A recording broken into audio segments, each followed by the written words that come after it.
बिस्मिल्लाहिर्रहमानिर्रहीम। अस्सलाम वालेकुम नाज़रीन, आप यूट्यूब चैनल देख रहे हैं। मैं इमरान खान हूँ। आज यौम तकबीर है और वफाकी हुकूमत ने जगह जगह प्रोग्राम्स किए, सूबाई हुकूमतों ने भी प्रोग्राम्स किए।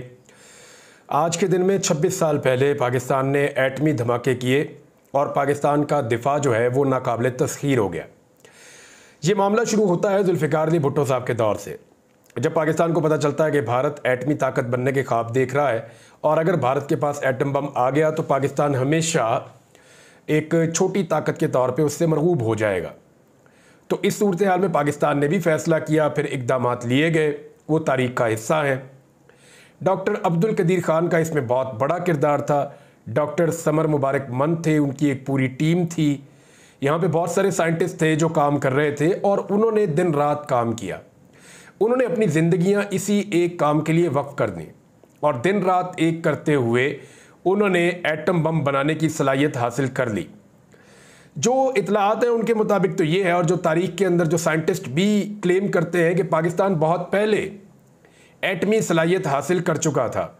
पाकिस्तान के पास एटमी सलाहियत मौजूद थी और पाकिस्तान एटमी धमाका करने की कैपेसिटी रखता था, लेकिन पाकिस्तान इसका तजुर्बा नहीं कर रहा था। एटम बम मौजूद था लेकिन तजुर्बा नहीं कर रहा था। फिर 1998 में भारत ने 14 मई को एटमी धमाके किए। जब भारत ने एटमी धमाके किए तो उसके बाद पाकिस्तान के ऊपर, पाकिस्तान के अंदर बहुत दबाव बढ़ गया। नवाज शरीफ उस वक्त पाकिस्तान के वज़ीर आज़म थे और नवाज शरीफ के ऊपर दबाव बढ़ता गया। उन्होंने अपने बहुत सारे साथियों से मशवरा भी किया। उस वक्त जो नवाबाद अखबार के मालिक थे निज़ामी साहब, उन्होंने मियाँ नवाज शरीफ साहब को कहा कि आप एटमी धमाके कीजिए वरना कौम आपका धमाका कर देगी। नवाज शरीफ साहब ने अमेरिकन दबाव की वजह से बहुत प्रेशर लिया हुआ था, लेकिन फिर उसके बाद एटमी धमाके पाकिस्तान को करने पड़े। जो उस दौर के गवाहान हैं वो ये कहते हैं कि नवाज शरीफ का दौर ज़रूर था, लेकिन नवाज शरीफ बहुत हिचकिचाहट का शिकार थे। नवाज शरीफ ने वो बटन दबाने से भी इनकार किया जिसको दबाते ही एटमी धमाके होने थे। यानी ये एक तारीखी मौका था कि पाकिस्तान एक एटमी कुव्वत बनने जा रहा था और नवाज शरीफ साहब बटन दबाकर खुद इसका इफ्तिताह या आगाज़ कर सकते थे, लेकिन नवाज शरीफ ने इस हथियार का बटन दबाने से गुरेज किया ताकि उनका रिकॉर्ड साफ रहे और जब भी उन्हें पूछा जाए वो ये कह सकें कि जनाब मैंने तो बटन भी नहीं दबाया था, तो मैं उसके हक में नहीं था, लेकिन पाकिस्तान की एस्टेब्लिशमेंट, पाकिस्तान की अवाम और पूरा का पूरा पाकिस्तान ये मुतालबा कर रहा था, तो ये होना था। डॉक्टर अब्दुल कदीर ख़ान साहब ने फिर ये एटमी तजर्बा किया और पाकिस्तान एटमी कुव्वत बना। आज यौम तकबीर है। पाकिस्तानियों को एटमी कुव्वत बनने पर मुबारकबाद। पाकिस्तान वो वाहिद मुल्क नहीं है जिसके पास एटमी कुव्वत है या जो एटमी धमाके कर चुका है। दुनिया में बहुत सारे मुल्क हैं, यानी अमेरिका जिसने सबसे पहले एटमी धमाका किया 16 जुलाई 1945 को। उसके बाद रशिया ने किया एटमी धमाका, तजर्बा किया 29 अगस्त 1949 को। फिर बरतानिया ने किया एटमी तजर्बा 3 अक्टूबर 1952। फ्रांस ने किया उसके बाद 13 फरवरी 1960। चीन ने किया एटमी तजर्बा 16 अक्टूबर 1964 और उसके बाद इंडिया ने किया 18 मई 1974 को इंडिया ने एटमी धमाका किया और पाकिस्तान ने 28 मई 1998 को एटमी धमाका किया। और शुमाली कोरिया आखिरी मुल्क है जिसने एटमी तजर्बा किया है। ये एटॉमिक मुल्क आखिरी है, इसके बाद किसी और ने नहीं किया। तो ये 9 अक्टूबर 2006 को इन्होंने एटमी तजर्बा किया। 8 ममालिक हैं दुनिया में जिनके पास ये कुव्वत है। यानी अमेरिका के पास ये कुव्वत लगभग 79 साल से है, रूस के पास 75 साल से है, बरतानिया के पास 72 साल से है, फ्रांस के पास 64 साल से है, चीन के पास 60 और इंडिया के पास 50 साल से ये कुव्वत मौजूद है। जबकि शुमाली कोरिया के पास भी 18 साल से एटमी कुव्वत का स्टेटस मौजूद है। लेकिन पाकिस्तान वो वाहिद मुल्क है जिसके अंदर छुट्टी दी गई है इस दिन। ये बाकी जितने भी मुल्क हैं ये पाकिस्तान से ज़्यादा मजबूत मईशतें बन चुके हैं। ये पाकिस्तान से आगे जा रहे हैं मईशत में। हमारे मुल्क की हालत बहुत ख़राब है। इस खित्ते में जो सबसे महंगी बिजली है वो हम बेच रहे हैं। यानी बाकी मुल्कों की निस्बत 3 गुना 4 गुना की कीमत में बिजली हम बेच रहे हैं। अफ़गानिस्तान हमसे बहुत कम कीमत में बिजली बेच रहा है। इंडिया हमसे बहुत कम कीमत में बिजली बेच रहा है। श्रीलंका इवन जो अभी डिफ़ॉल्ट कर गया था वो भी हमसे बहुत कम कीमत में बिजली बेच रहा है। बांग्लादेश कर ले, बाकी आसपास के नेपाल, भूटान, किसी भी मुल्क का आप जिक्र करें, सेंट्रल एशिया में इवन वो तमाम ममालिक हमसे बहुत सस्ती बिजली बेच रहे हैं। ईरान भी, लेकिन पाकिस्तान इस खित्ते का एक ऐसा मुल्क है जो सबसे महंगी बिजली बेच रहा है। गुर्बत भी है, महंगाई भी है, बेरोजगारी भी है। इसके बावजूद हमने सिर्फ सियासी मकासद के लिए जिस दिन हमने एटम बम का तजर्बा किया उस दिन छुट्टी अनाउंस कर दी। कब? 26 साल के बाद। सिर्फ इमरान खान को नुकसान पहुंचाने के लिए, अपने सियासी फायदे के लिए, सियासी गेन के लिए अखबारात में इतने बड़े बड़े इश्तिहार हुकूमत पाकिस्तान ने लगाए कि जो मुल्क जिसमें वजीर आजम यह कहता है कि हमारे पास एक धेला नहीं बचता, वजीर आजम यह कहता है कि चाय पीने के पैसे भी जो है जो हमारे दफ्तरों में पी जाती है वो हम कर्जे से लेते हैं, उस मुल्क के अंदर एक ऐसे आदमी की फोटोएं लगाई गई अखबारात के अंदर जिस आदमी का मौजूदा हुकूमत से ताल्लुक नहीं है, यानी नवाज शरीफ ना वजीर आजम है, ना वजीर है, ना मुशीर है, कुछ भी नहीं है, एक पार्टी का सरबराह है। और नवाज शरीफ की फोटोएं जो हैं हुकूमत पाकिस्तान ने अपने लोगों के साथ बहुत बड़ी बड़ी करके तमाम अखबारात में लगा दी हैं। फोटो किस किस की लगाई जरा ये आप देख लें। इसमें जनाब लिखा है कि वतन के हम रखवाले हैं, हम 28 मई वाले हैं। ये 28 मई वाले इसलिए लिखते हैं कि 9 मई के ऊपर ये, क्योंकि 9 मई का जो एक पाकिस्तान तहरीक इंसाफ को मुश्किल का सामना है 9 मई के हवाले से, उसका फ़ायदा उठाने की हमेशा PMLN और इमरान खान की मुखालिफ जमातें कोशिश करती हैं। तो यहाँ पे एक बिल्कुल ब्लर सी तस्वीर लगाई है जुल्फ़िकार अली भुट्टो की, और आगे नवाज शरीफ की उस दौर की तस्वीर लगाई है कि बड़ा एटमी धमाका किया मियाँ साहब ने, और ऊपर छोटे भाई शहबाज शरीफ की फ़ोटो लगाई है और ये लिखा है कि एटमी कुव्वत बनाया था, माशी कुव्वत बनाएंगे। पाकिस्तान में सबसे ज़्यादा हुकूमत करने वाली जमात आज भी पाकिस्तान को कहती है कि माशी कुव्वत बनाएंगे। मुझे तो उन लोगों की अक्ल पे मातम करने को दिल करता है जो आज भी इनकी बात पे यकीन करते हैं। 5 दफ़ा वज़ीर आज़म, 5-6 दफ़ा वज़ीर आला इनके आ गए, इसके बावजूद ये कहते हैं हमें मौका मिला तो हम बनाएंगे। भाई जितना मौका आपको मिला पाकिस्तान की तारीख में किसी को नहीं मिला। इस अखबार के अंदर जो सबसे तकलीफ दे चीज़ है वो पता क्या है? वो है कि इसके अंदर से डॉक्टर अब्दुल कदीर खान गायब है, मोहसिन पाकिस्तान। उन्हें खिताब दिया गया मोहसिन पाकिस्तान का।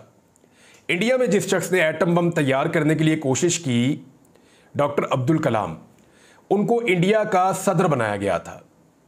उन्होंने अपने हीरो को इज्जत दी, मुसलमान होने के बावजूद इज्जत दी, अपने मुल्क का सदर बनाया, और आज भी उनका बहुत एहतराम करते हैं वो। और हमने अपने हीरो को कितनी इज्जत दी?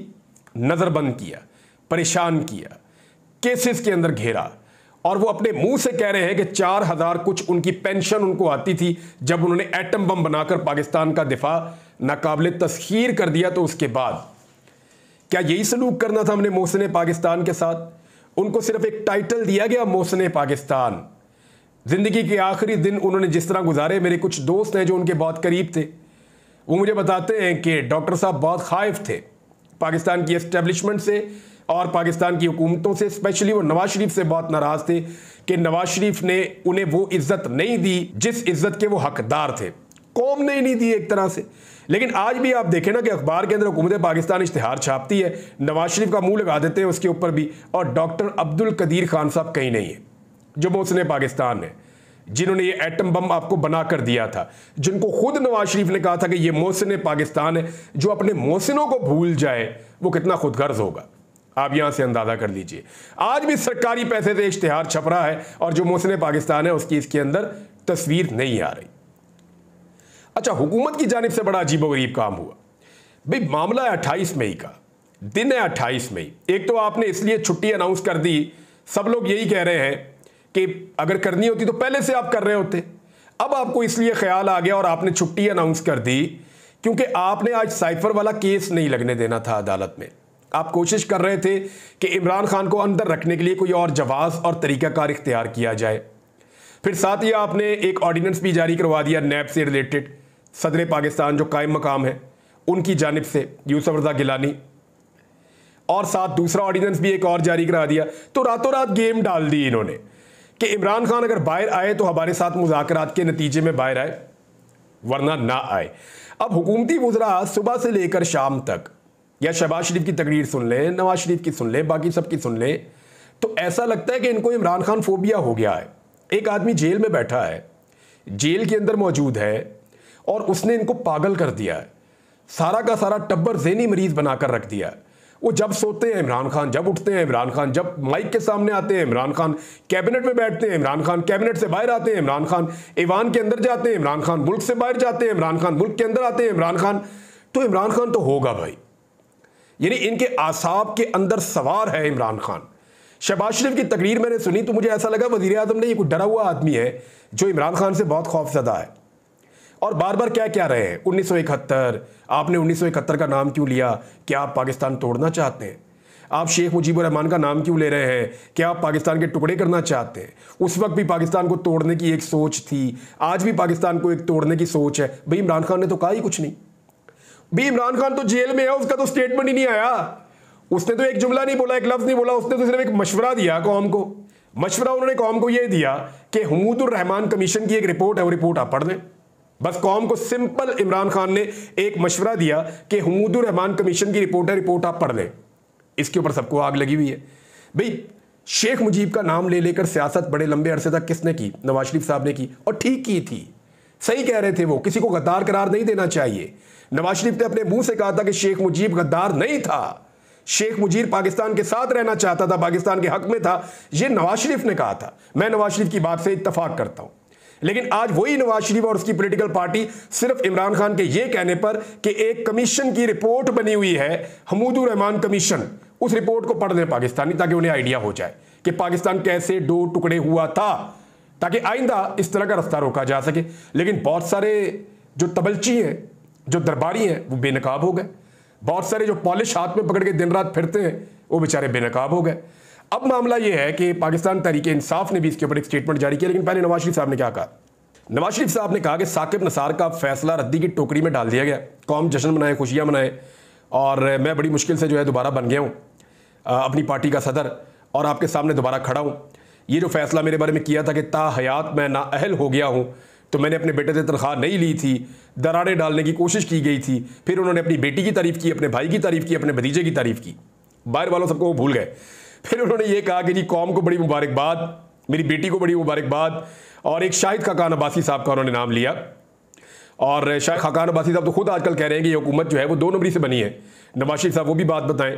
बहरहाल ये जो नवाज शरीफ साहब हैं, इनकी सारी तकरीर साकिब नसार साहब के खिलाफ थी, और उन्होंने कहा उनका फैसला रद्दी की टोकरी में चला गया। अब मैं आपको फैक्ट बता देता हूं। नवाज शरीफ साहब को नाअहल किया गया था 62(1)(f) के तहत। नाअहल ये हुए थे इस बात में कि इन्होंने अकामा रखा हुआ था यूएई का, कि वहां पे ये मुलाजमत करते हैं। अकामा मिलता है यूएई में मुलाजमत की बुनियाद पे। उन मुल्कों में कानून मौजूद है, अगर आपने अकामा रखा हुआ है तो आपका एक अकाउंट होगा, उसके अंदर आपकी सैलरी आएगी।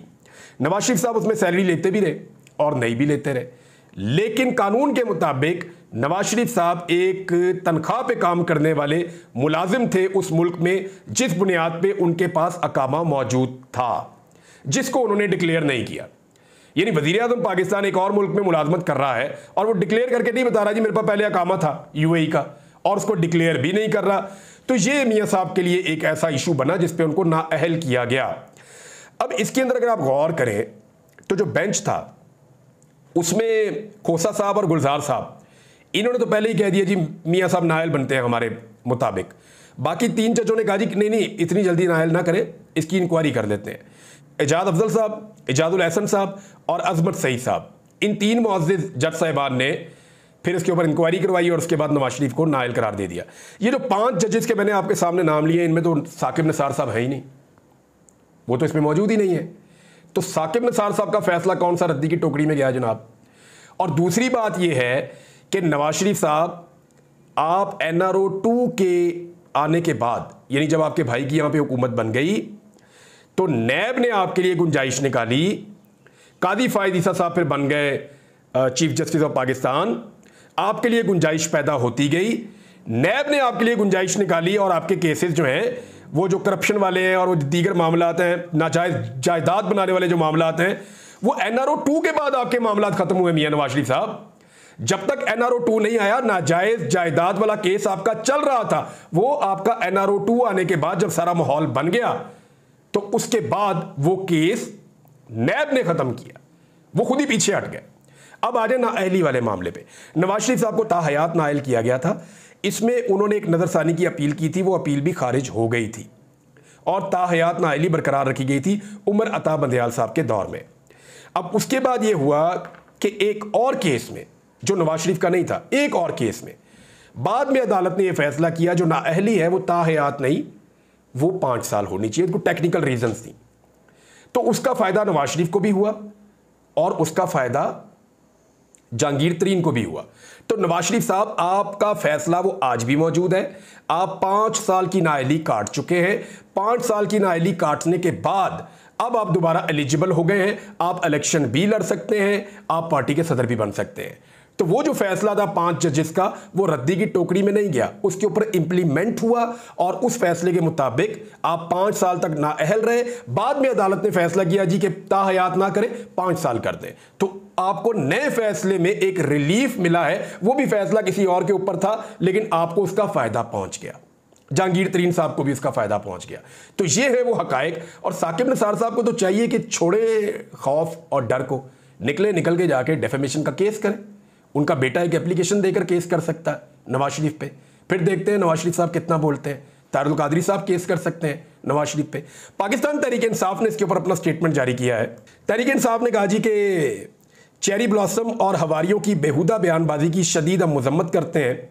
अवाम की जानिब से मुस्तरद शुदा एक बुज़दिल भगौड़े की तस्वीर लगाकर अवाम के पैसे से कौमी एटमी प्रोग्राम को अपनी घटिया सियासी इश्तिहारी मुहिम के लिए इस्तेमाल करने पर भी कड़ी तनकीद करते हैं।